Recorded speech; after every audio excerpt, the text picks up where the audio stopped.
Bom, pessoal, vamos lá, né? Antes de nós começarmos o assunto de hoje, uma rápida menção, o assunto que nós veremos nessa série de mensagens, ela foi trabalhada primeiramente na Igreja Presbiteriana Chácara Primavera, em Campinas, São Paulo. E nós estamos aproveitando e nos inspirando no tema deles, autorizados por eles, tá? Então, só faço essa menção aí que eu acho bastante importante. Bom, tema que nós começamos na série de mensagens hoje, iremos para os próximos 4 domingos, é a boa gestão da vida em tempos de crise. E para começar esse tema, eu queria mostrar um videozinho para vocês. Eu tentei achar de uma qualidade um pouco melhor, mas eu acabei não encontrando. Mas você vai acompanhar aqui. É uma filha que dá um iPad de presente para o seu pai de aniversário. Os dois estão na cozinha. E ela pergunta: pai, gostou do iPad que eu te dei? Ele diz: sim, gostei. E aí ela pergunta: e o que você gostou dos aplicativos? E aí ele pergunta: que aplicativos? E aí você vai ver um pouquinho da cena, acompanha ali.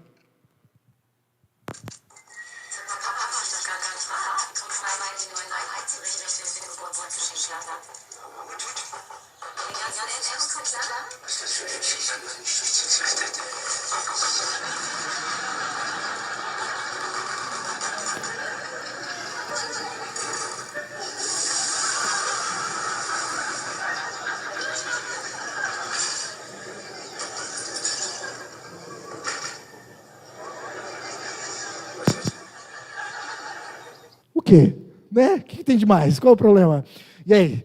Deu ruim no coração? Não deu? Veio fazer isso com o iPad? Não deu ruim? Gente, quando eu vi esse vídeo me marcou. Eu pensei: nossa, que loucura o iPad. Você já parou para pensar que nós temos algo muito mais valioso que um iPad? E muitas vezes nós administramos pior do que esse cara está fazendo? Do que eu estou falando? Da nossa vida. A nossa vida é infinitamente mais valiosa do que qualquer iPad, mas muito mais. Nós temos uma vida só, um tempo limitado, uma oportunidade única de estar nesse mundo. E às vezes a gente não se dá conta. E a grande pergunta que eu queria fazer para você a partir desse vídeo é: você está administrando bem esse grande presente que Deus te deu, chamado vida? E, aliás, administrarmos bem a nossa vida, fazermos uma boa gestão da nossa vida é importante, não só por nós mesmos, mas também por aqueles que estão ao nosso redor. Não sei se você já parou para pensar nisso, mas se a gente não faz uma boa gestão da nossa vida, nós prejudicamos as pessoas que estão perto da gente. Para e pensa. Um marido ou uma esposa que não fazem uma boa gestão do seu tempo, prejudicam bastante o seu cônjuge, sobrecarregando, desgastando emocionalmente. Ou pensa comigo, pais que não fazem uma boa gestão dos seus recursos financeiros, não prejudicam só a si mesmos, prejudicam quem? Seus filhos. Ou agora pensando no campo profissional, uma pessoa que tem uma empresa, um empresário, um gestor, que não faz bem a administração da sua empresa, não prejudica só a si mesmo, prejudica todas as pessoas que estão ao seu redor e que precisam daquele trabalho. Então, não fazermos uma boa gestão da vida não prejudica só nós mesmos, mas todas as pessoas que estão ao nosso redor. A gente precisa administrar bem esse grande tesouro que Deus nos dá, que se chama vida. E se isso já é verdade normalmente, ainda mais em épocas de crise. Em épocas de crise, onde os recursos ficam mais escassos, onde as vendas caem, onde os negócios se fecham, onde as coisas ficam mais caras. Ainda mais a gente precisa fazer uma boa gestão da vida, onde o tempo fica mais curto. A gente acaba vivendo hoje numa época de crise, a gente fala disso, a gente conversa disso, a gente lembra disso toda vez que vai no mercado. Por isso, nessas próximas 4 semanas, a gente vai falar sobre administrarmos bem o maior presente que nós ganhamos, especialmente em épocas de vacas magras e dificuldades. Hoje, o tema de hoje é: busque uma nova perspectiva. Gente, Se tem algo interessante sobre crises é que sempre as pessoas que estão em crise, sempre não conseguem enxergar uma solução. O Jorge Maldonado, no seu livro justamente sobre crises, ele fala isso. Ele comenta que uma das características de uma crise é que as pessoas que estão nela acreditam que não tem saída. Que não tem saída. Agora, será que não tem saída mesmo? Ou será que só nós não estamos encontrando essa saída? Olha só, o cientista Albert Einstein, certa vez falou: os problemas significativos que enfrentamos não podem ser resolvidos no mesmo nível de pensamento que estávamos quando os criamos. O que o Einstein está dizendo é que os problemas significativos, e vamos entender, esse cara sabe de problema difícil de resolver, né? Esse cara sabe. Está dizendo, os problemas significativos da vida, não é que eles não têm solução, o problema é que nós não encontramos solução, porque a gente está olhando eles da mesma perspectiva, no mesmo nível de pensamento que nós tínhamos quando nós os criamos, ou quando nós o encontramos. O que a gente está vendo aqui é importante para a nossa vida é, grava isso. Não é que crises não têm solução. A gente só não está vendo. O que nós precisamos numa crise é uma nova perspectiva, um outro olhar, abrir um pouco a nossa mente, pensar fora da caixa. Vai vir um dia a crise, se vocês não estão vivendo uma crise, vai vir um dia uma crise, você vai pensar, não, mas não tem solução. Tem sim. Você só precisa de uma nova perspectiva. Tem um exercício que mostra isso de uma forma muito bacana. Você já viu esse teste aqui? Mas o desafio é o seguinte, tem 9 pontos no quadro. Você precisa traçar 4 linhas retas, de forma que você tampe todos os pontos, ok? Mas tem algumas regras. Não pode repetir a trajetória, não pode passar num lugar que você já passou, e não pode tirar o lápis do papel. E agora? Pensamentos, vamos lá, fumacinha saindo, isso, será que consegue, será que não? Vamos lá. Primeira tentativa que a maioria das pessoas faz é isso. Qual é uma linha reta numa lateral, por exemplo, em cima, depois desce, depois faz a parte de baixo, depois sobe, opa, deu 4 linhas, faltou um ponto. Não deu certo. Pô, tentei ir na reta, não deu, vamos na diagonal? Faz uma diagonal, ok, uma linha, faço outra linha, faço a parte de baixo, agora eu vou subir com mais uma linha, agora faço a parte de cima com mais uma linha, opa, 4 retas, acabou as tentativas, terminou, faltou um ponto, deu errado. Você pode ficar aqui 1 hora, você vai pensar assim, não tem como, não tem saída, o problema é impossível. Tem. A questão é que a única saída é nós literalmente pensarmos fora da caixa. O que você precisa fazer? Acompanha aqui comigo, ó. 9 pontos, traça uma linha assim, ó, um pouquinho maior. Faz a segunda linha aqui, ó. Passa do ponto, ninguém falou que não podia. Pensa fora da caixa. Nova perspectiva, um jeito diferente de olhar. Subiu, terceira linha, e agora ficou fácil. Última linha. Todos feitos. Tem saída. A gente precisa de uma nova perspectiva, um outro olhar, um outro pensamento. Pensa fora da caixa. E hoje nós vamos falar sobre isso, como encontrar uma nova perspectiva para uma crise. Como encontrar uma nova perspectiva para uma crise. E a gente vai fazer uma viagem para séculos antes de Cristo. Num livro, numa história que está retratada no livro de Gênesis 40, no capítulo 41. Se quiser, já pode ir abrindo sua Bíblia, se você quiser acompanhar nela, ou pode também depois acompanhar aqui na projeção. Nós não vamos conseguir ler o capítulo inteiro, é bastante coisa, mas eu queria fazer esse desafio. Leia o capítulo 41 de Gênesis na sua casa, na íntegra, que tem muita coisa especial que a gente não vai conseguir abordar aqui, tá bom? Então vamos lá. O que se conta aqui é que, atenção, entre comigo na história, tá? Entre comigo na história, porque senão vocês vão ficar com a mente em outro lugar. Não. Volta aqui e entra comigo na história. Imagina ela comigo. O faraó, rei do Egito, Ele é simplesmente, nessa época, a pessoa mais poderosa do mundo. Ele governa a maior potência do mundo nessa época. E certa noite, ele tem um sonho muito estranho que perturba ele. Ele está de noite e ele sonha que 7 vacas gordas, aquelas vacas holandesas, cheias de leite, saem do rio Nilo e começam a pastar. Logo depois, do mesmo rio, saem 7 vacas magras, sabe? Estilo documentário do Nordeste, assim, aquelas vacas bem magras, assim, que tu só vê osso. E saem aquelas vacas magras, e aí tem um momento meio Walking Dead, assim, porque as vacas magras começam a comer as gordas. Gordas eu acho que não é politicamente correto, né? As com sobrepeso. E aí, o que acontece é que as magras continuam magras. E ele acorda do sonho, fica perturbado, sai da cama, quem sabe dá uma olhadinha no celular, rola os stories para dar uma acalmada, respira fundo, vai na cozinha tomar uma água e volta para a cama. E aí ele tem outro sonho.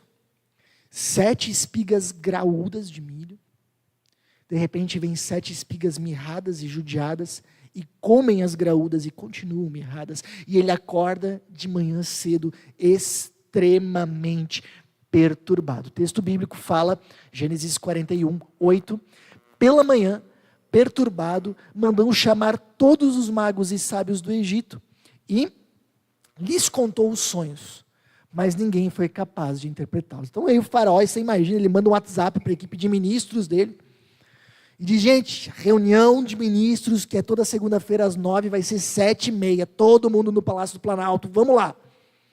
E eles vão lá, sábios e os magos do Egito, que eram as pessoas influentes ali daquela época, estudadas. E eles não resolvem o problema. Você imagina o clima naquela sala, eles balançando a cabeça, alguns abaixando a cabeça, assim, porque eles não conseguem dar solução para o faraó. E aqui eu queria só fazer um comentário breve com vocês, antes da gente continuar essa história. Vocês sabem, a gente não tem magos e sábios do Egito hoje.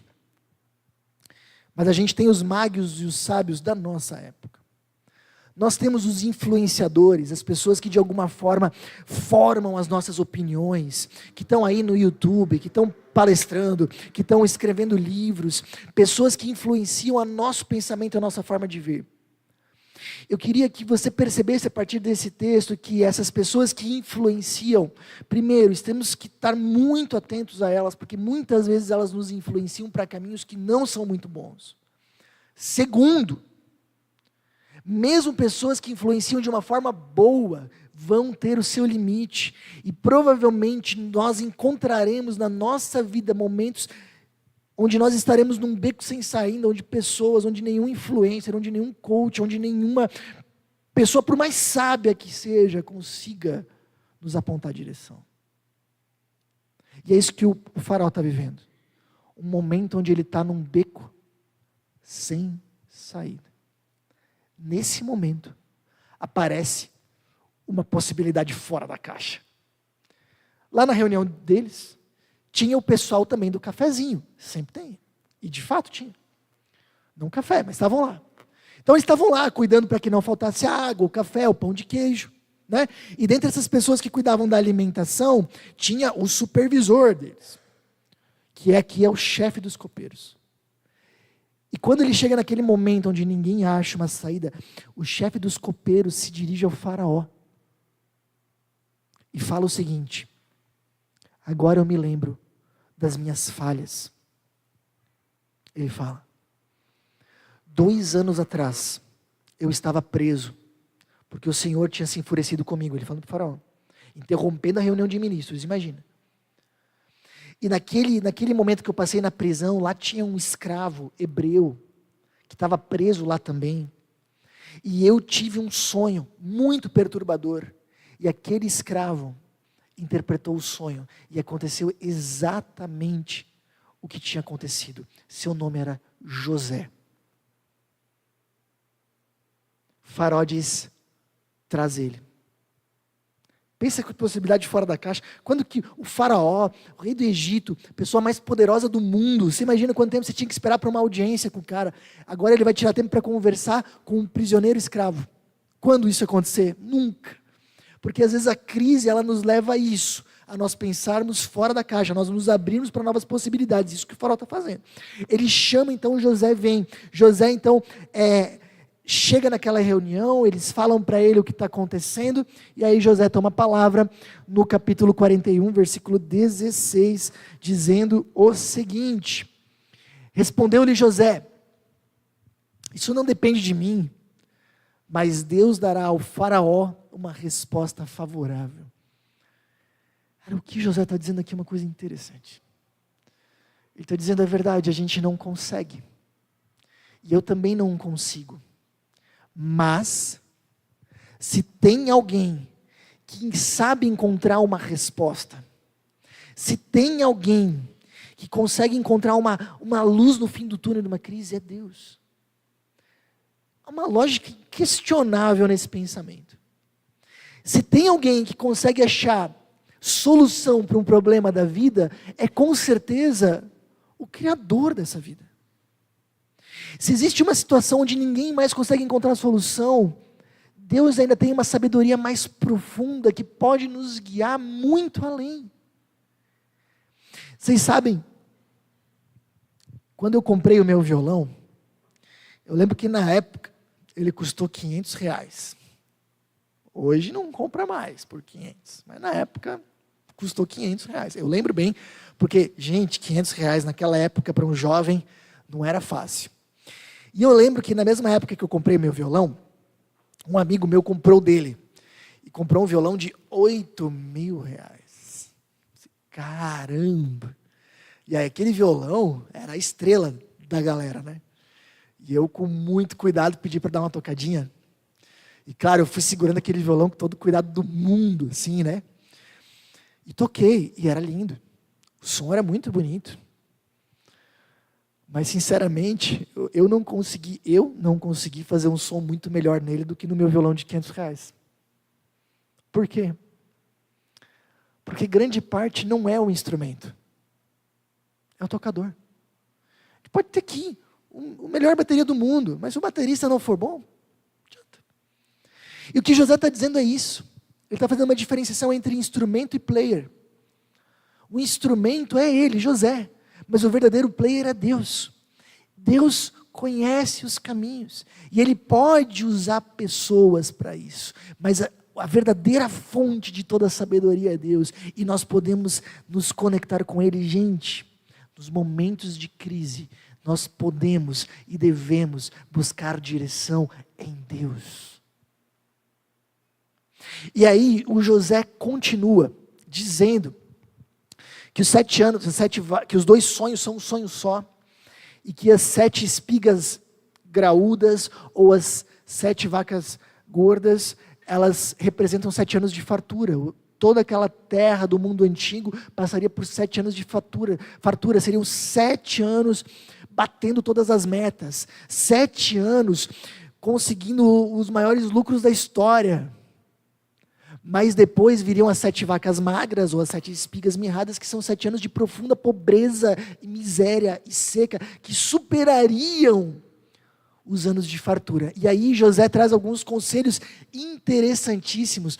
No versículo 33 ele diz, olha só: procure agora o faraó, um homem criterioso e sábio, e coloque-o no comando da terra do Egito. Ei, procure agora. Não deixe Faraó para tomar uma atitude quando a crise chegar, quando o problema vier.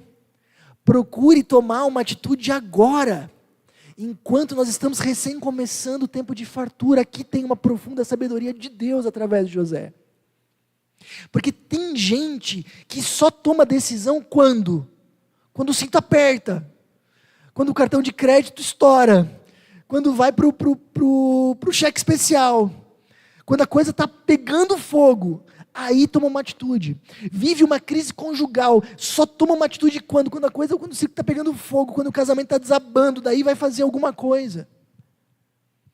Dá, mas vocês vão concordar comigo que no meio da crise é muito mais difícil, tem muito mais limitações.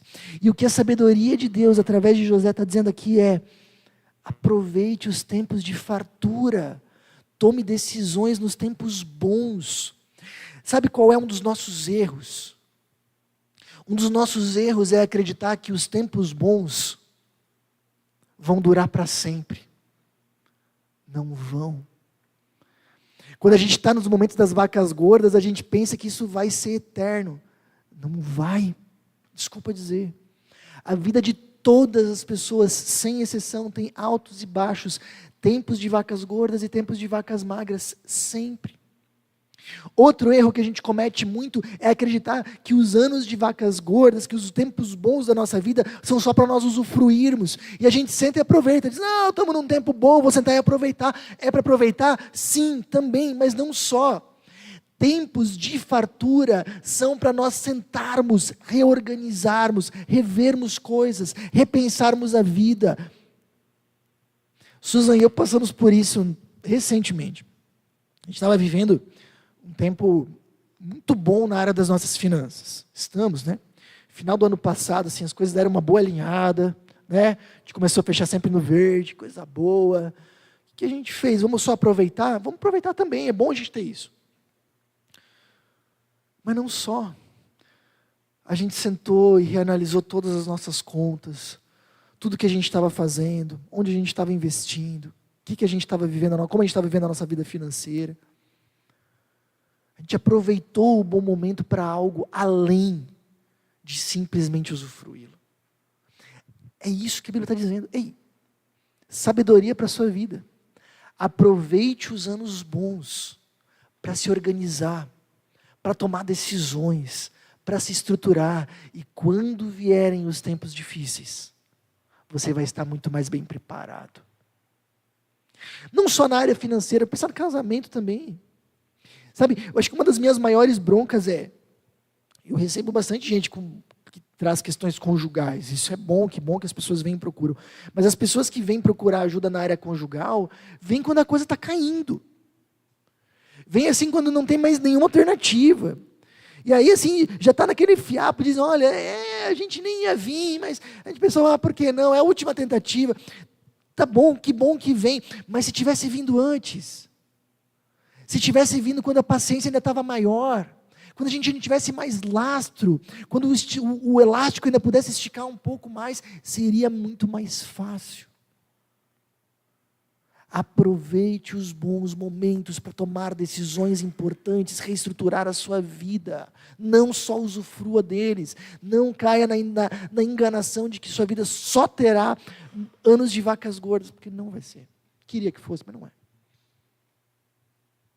Mas o texto continua, e José, nos versículos 34 a 36, vai dizer: o faraó também deve estabelecer supervisores para recolher 1/5 da colheita do Egito, durante os 7 anos de fartura. Eles deverão recolher o que puderem, nos anos bons que virão, e fazer estoques de trigo, que sob o controle do faraó serão armazenados nas cidades. Esse estoque servirá de reserva para os 7 anos de fome que virão sobre o Egito, para que a terra não seja arrasada pela fome. E aí o José está dizendo, o segredo, faraó, é nos momentos de fartura, nós sermos sábios com o excedente. E aqui vem um conselho prático demais para a sua vida. Seja sábio com o excedente. Porque às vezes o que acontece é assim, né? Ganhou 10, gasta 10. Quando não, 10,1. Às vezes gasta 12 e parcela. Não é? Aí, irmão, gastou 10, agora aumentou, agora eu estou ganhando 12, gasta 12, ou 12, alguma coisa. Não. O que a Bíblia está dizendo é que o excedente, você precisa ser sábio com ele, para que quando vierem os momentos mais difíceis, você não se torne escravo daquela situação. Você não perca seu sono, sua saúde mental. se perca em ansiedade. Seja sábio com o excedente. Sabe, é isso, né? Aí a gente vive aqueles momentos de vacas gordas, né? E aí o que acontece? A gente se dá o luxo, vou pegar um carro zero. Pega o carro zero, mesmo sabendo que depois de um ano ele já desvalorizou 50%. Aí vai viajar, e aí não dá para, não pode ficar num hotel razoável, tem que ficar no top, e não tem problema. Desde que você não esteja consumindo todo o teu excedente. Porque excedente não é só para nós aproveitarmos. É para nós sermos sábios e termos provisão para o futuro. Seja sábio com o seu excedente. E mais um ponto que eu acho interessante desse texto é, repara aqui comigo, o José fala para o faraó armazenar 1/5, 20%, do que fizerem nos tempos de vacas gordas. Eu não sou bom em matemática. Aliás, tem pessoas aqui que calculam muito melhor que eu. Mas na minha ótica, armazenar 20% nos 7 anos de fartura não vai ser suficiente para viver todos os anos de miséria. Ainda mais porque a Bíblia fala que os anos de miséria vão ser maiores. Não fecha, né? A coisa não está muito certa aí. E o que a gente entende aqui? Está implícito algo. O que está implícito não é só cálculo e administração. Ainda assim, nós dependeremos da provisão de Deus. E aqui a espiritualidade, ela segue um caminho muito interessante. Ela nos conduz a uma vida de sabedoria, como a gente acabou de ver, mas a espiritualidade, ela também nos conduz para um caminho de confiança em Deus. Faz a tua parte, seja sábio, toma boas decisões, mas também lembre que esse Deus caminha do teu lado. E Ele vai abençoar o teu trabalho, a tua sabedoria, a tua dedicação. Não é você que tem todas as chaves na sua mão, mas aprenda a confiar nesse Deus que está junto contigo. Faz o que está ao teu alcance. E descansa. E descansa. Porque Deus vai fazer isso que você está fazendo se tornar o suficiente. Bom, Faraó então toma uma decisão. No versículo 37 ele diz: o plano pareceu bom ao Faraó e a todos os seus conselheiros. O plano pareceu bom ao Faraó e a todos os seus conselheiros. Gente, e aqui vem o último ponto. Não adianta a gente ouvir os conselhos de Deus e depois, quando a hora chega, a gente vai por outro caminho. Precisamos ouvir os conselhos de Deus e nos render e obedecer. Eu acho que essa é a maior dor da vida de um pastor. Sabe, a gente vem aqui domingo após domingo, a gente aprende preceitos e princípios de Deus para a nossa vida. A gente aprende da sabedoria de Deus nos guiando nas mais diferentes áreas. Acabamos de ter uma série inteira sobre relacionamentos, que foi muito legal. Mas o que muitas vezes eu vejo na vida das pessoas é que quando a hora chega de realmente tomar a decisão e de se botar esses princípios em prática, muitas vezes as pessoas vão por outro caminho. Gente, não adianta nós ouvirmos os conselhos de Deus e na hora H a gente ir por outro caminho. Na Bíblia, na palavra de Deus, nós encontramos sabedoria para a nossa vida em todas as áreas, financeira, relacional, na área da sexualidade, tudo. Viva isso. Se renda a esse caminho.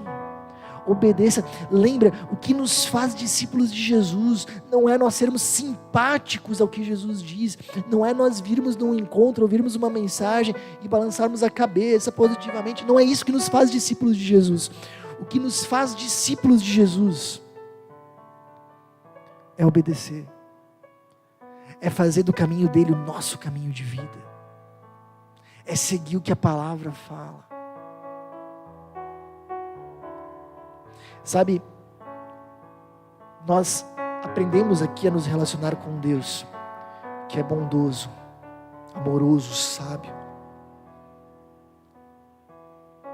Deixa eu dizer para vocês que as bênçãos que Deus quer derramar na sua vida não vão vir só por ouvir ou por participar da igreja, o que é muito bom e importante, mas por ouvir, se render à vontade dEle e obedecer. Eu queria nesse momento que vocês refletissem em 3 pontos, para a gente sair daqui com alguma coisa para a nossa vida. Primeiro, ao longo da vida precisamos atravessar a adversidade sem perder as convicções do coração. Vocês sabem, primeira coisa no versículo 1 desse capítulo fala depois de 2 anos. Por que depois de 2 anos? Porque desde que José encontra o copeiro, interpreta o sonho dele, até ele ser chamado na presença do faraó, são 2 anos. 2 anos que o copeiro esquece dele. 2 anos que provavelmente ele se sente esquecido por Deus. 2 anos numa prisão, injustamente. E quando ele chega na presença do faraó, a primeira frase que sai da boca de José é: se Deus quiser, Ele te dará um caminho. Deus, não eu, Deus. Depois de 2 anos preso, ele não perdeu a sua confiança em Deus. Precisamos aprender a passar por adversidades sem perder as convicções do nosso coração. 2, às vezes momentos de crise e dificuldade emergem para nos estimular a uma nova perspectiva. O que aconteceu aqui no texto veio um momento de crise que conduziu o faraó para estar mais próximo de Deus, do Deus verdadeiro. E muitas vezes acontecem crises na nossa vida e elas são grandes convites de Deus para uma nova perspectiva, para um novo olhar. E o que as crises que de repente você está vivendo podem estar te ensinando? O que Deus quer falar através delas? Que nova perspectiva Deus está te convidando a ter? Quem sabe pode te ajudar essa crise, esse momento que você está vivendo, a perceber que o dinheiro não é tão importante, perceber que o teu tempo não está indo no lugar certo. Quem sabe como o faraó, essa crise pode te ajudar a se aproximar mais de Deus e a valorizar mais Ele. Eu não sei, mas procure no meio das crises uma nova perspectiva. Terceiro e último, considere o perigo de conhecer os conselhos de Deus, mas viver sob a orientação dos magos e sábios do Egito. Às vezes o que acontece na prática é isso, né? A gente vive sob a orientação de Deus, a gente quer viver, mas na prática a gente acaba seguindo os influenciadores da nossa época muito mais.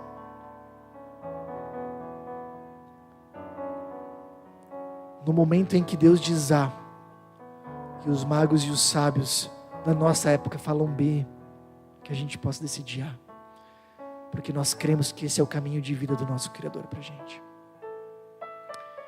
Que a tua obediência, que a tua orientação maior venha do próprio Deus. Eu tenho 2 recados rápidos para você que tem acompanhado as nossas mensagens. Primeiro, eu queria muito te encorajar, se for possível, a você participar dos nossos encontros presenciais. É uma forma de nós podermos nos conhecer e de você poder aprender ainda mais com a gente. Segundo recado, se você deseja contribuir financeiramente com a nossa comunidade, todos os nossos dados bancários estão aparecendo agora na sua tela. Essa é uma forma importante de você nos ajudar a espalhar ainda mais a mensagem de Jesus para fazer a diferença no coração de ainda mais pessoas. Pense nisso. Até a próxima!